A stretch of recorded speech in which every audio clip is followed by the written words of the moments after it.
Salam Ibu Bapak, sahabat terang hidup yang dikasih oleh Tuhan. Kita bersyukur kepada Tuhan karena Tuhan Yesus selalu baik, selamanya baik dan tidak pernah tidak baik. Nah, hari ini kita bahas satu tema penting. Ini tema konseling adalah bagaimana mendidik anak di era digital sekarang ini. Saya baca satu ayat, Efesus pasal 6 ayat 4, firman Tuhan. Hai bapak-bapak, janganlah bangkitkan kemarahan anak-anakmu, tetapi didiklah mereka dalam ajaran dan nasihat Tuhan. Ada 3 hal penting dikatakan di sini adalah, hai bapak-bapak, janganlah bangkitkan kemarahan anak-anakmu. Yang kedua, didiklah mereka. Dan yang ketiga, di dalam nasihat dan ajaran Tuhan. Nah, 3 pilar ini menjadi dasar renungan saya hari ini. Yang pertama ialah apa? Dalam kondisi digitalis ada banyak hal yang terjadi. Dunia menjadi begitu sempit karena terconnecting dari belahan bumi mana ke kita hanya dengan saat kali pencet. Dan itu tidak pernah terjadi sebelumnya, baru di zaman kita. Jadi dengan begitu, maka berbagai hal, pengaruh hal apapun, nilai apapun bisa terjadi di sana. Dan untuk itu, saya mengatakan ini tentang bagi orang tua ketika mendidik anak-anak di era digital. Nah, yang pertama adalah bawa anak-anak sejak kecil untuk percaya dan mengenal Yesus, supaya dia percaya bahwa Yesus adalah Tuhan dan Juru Selamatnya. Itu yang pertama. Yang kedua, ajar anak-anak untuk bertumbuh dalam Tuhan, baca Alkitab, berdoa, punya lingkungan yang baik.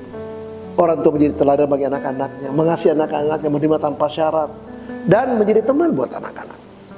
Jangan ada jarak atau sebuah hierarki yang begitu tinggi sehingga kita tidak dekat dengan mereka, sehingga ketika ada apa-apa mereka tidak terbuka kepada kita.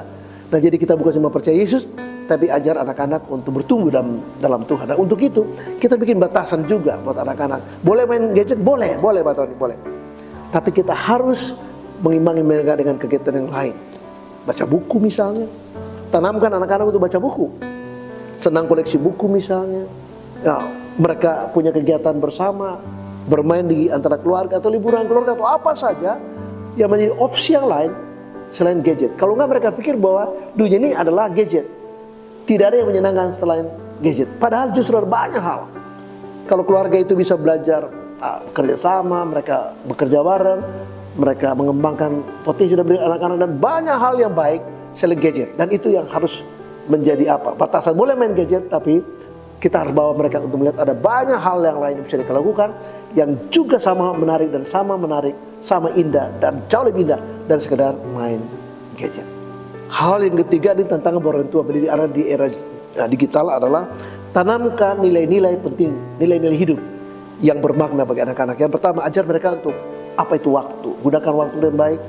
Ada saat bermain, ada saat tidur, ada saat mengerjakan PR, ada saat ke sekolah, ada saat keluarga, ada saat mereka baca firman dan segala macam. Ajar mereka untuk bagaimana menggunakan waktu dengan baik, dengan bijak. Yang kedua, ajar anak-anak untuk kerja. Salah satu generasi kita yang paling berat adalah anak-anak menjadi manja, menjadi malas dan tidak bertanggung jawab. Nah, orang tua yang baik dalam tantangan mendidik anak di era digital mengajarkan anak-anak tentang nilai dari sebuah pekerjaan. Yang ketiga, ajar anak-anak untuk belajar. Mereka belajar, jadi tidak disuruh, mereka belajar. Ada tanggung jawab, ada disiplin untuk mereka belajar. Ini penting. Bukan hanya mereka lulus dari sekedar dapat nilai di sekolah, tapi ini belajar menyangkut kita tahu bahwa ya belajar itu, learning itu long time education. Jadi sesuatu yang bersifat panjang seumur hidup dan dia bisa belajar. Nah, mulai dari belajar tentang pelajaran, tapi belajar tentang kehidupan. Yang keempat adalah dia belajar untuk bergaul. Siapa dia harus bergaul, bagaimana membuat diri pergaulan, tidak terjebak pada anak-anak yang mungkin funky, yang menggunakan narkoba, yang judi, yang terlibat oleh banyak hal yang tidak baik, termasuk geng motor dan mungkin balap-balap liar, tato di mana-mana. Ini terjaga anak-anak kita. Nah, tanamkan dia hobi-hobi yang baik. Apapun hobi yang baik, tanamkan.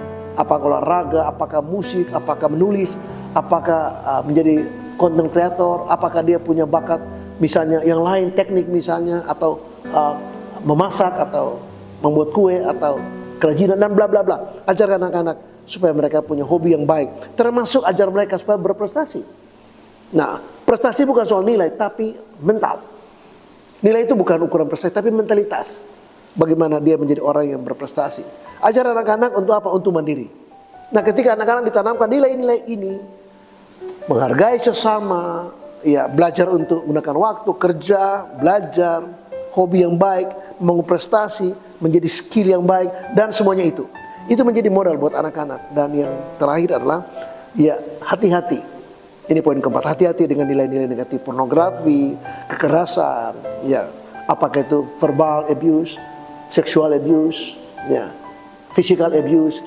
Ajarkan anak-anak jangan sampai mereka terpapar dengan terorisme, ujaran-ujaran kebencian, hate speech, ya, atau mereka menjadi orang yang terjebak pada praktek-praktek okultisme, mistikisme, seks bebas, perbuatan bebas, atau menjadi anak-anak yang kata Rel Kasali menulis satu buku tentang strawberry generation. Nah, strawberry generation anak-anak yang manja, yang hanya ingin mendapatkan sesuatu tapi tidak berjuang, tidak punya fighting spirit yang bagus, dan itu membuat mereka menjadi rapuh dan bermasalah. Mendidik anak di era digital, kesimpulan saya adalah tidak mudah, tapi bukan berarti mustahil. Ketika kita bersama Yesus, bawa anak-anak pada Yesus, didik mereka dalam Tuhan, mereka bertumbuh, bikin batasan kepada mereka, mana yang boleh pakai gadget, boleh, tapi tidak kemudian sampai tidak terkontrol. Tapi juga tanamkan nilai-nilai baik buat mereka, supaya mereka bertumbuh dalam kondisi yang sehat jiwa, mental, sosial, spiritual, tapi juga lingkungan mereka baik. Tanamkan mereka punya nilai yang baik untuk kemudian modal bagi mereka di kemudian hari. Terus memberkati dan salam. Amin.